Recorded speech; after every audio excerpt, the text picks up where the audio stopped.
musika at indayog. Yan ang buhay ni Panthera Arma na isang drag performer. Pero dahil sa paghina ng kanyang pandinig, ang buhay na tugtugin ay napalitan ng katahimikan. Nakararanas si Panthera Arma ng Severe Sensory Neural Hearing Loss o SNHL, isang kondisyon kung saan humihina ang pandinig dahil sa damage ng bahagi ng tenga gaya na lamang ng auditory nerve. Late diagnosis ako noong 2017. So, initial diagnosis sa akin ng doctor is possible siya na since birth siya. Akala ko tahimik talaga yung mundo, ang maririnig mo lang ay mga konting boses. So, hindi ko alam na may mga iba-iba palang klaseng na sounds. Nahirapan daw si Panthera sa kanyang pang-araw-araw na buhay dahil sa mahinang pandinig. During my elementary and high school and college, may mga point sa buhay ko na hindi ko naririnig ng maayos yung teacher. Noong 2017, naghahanap kasi ako ng trabaho. And then, during my interview, dalawa lang kami sa room and yung space is medyo malaki.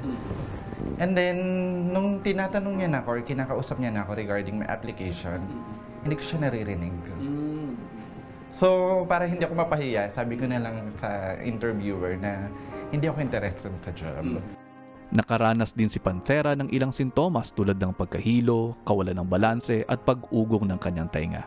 After ilang months, nagpa-check up ako sa isang clinic. Na-recommend ako sa isang hearing center. And then dun nila na-found out na meron akong moderate to severe hearing loss. Ang mga taong mayroong moderate to severe hearing loss ay nawawala ng pandinig sa pagitan ng 41 to 71 decibels. Ibig sabihin, hirap silang makarinig kahit mga normal na usapan lamang na may average noise na 60 decibels. Isa sa mga posibleng magdulot ng hearing loss ang exposure sa malalakas na tunog. Before na wala pa akong hearing aid, exposed po talaga ako sa loud music. Kasi part ng trabaho ko, isa rin dito na mahilig ako makinig ng music.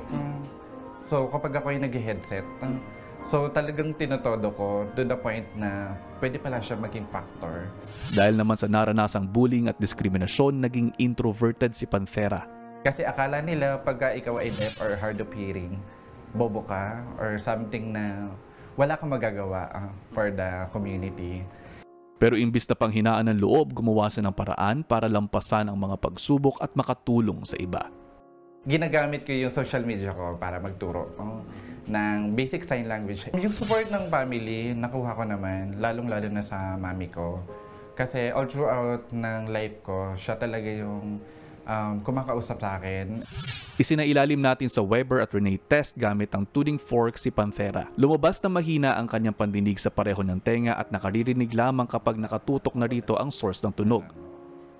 Incurable ang SNHL. Paggamit lamang ng implant at hearing aid ang tanging paraan para makatulong dito.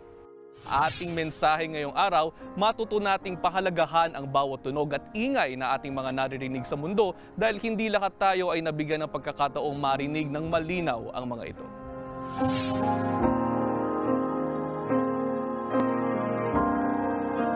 Mga kapatid, Justin Quirino po. Masayang kwentuhan at makapulahang informasyon ang hatid namin tuwing umaga. Kaya't mag-subscribe na at mag-follow sa social media pages ng News 5.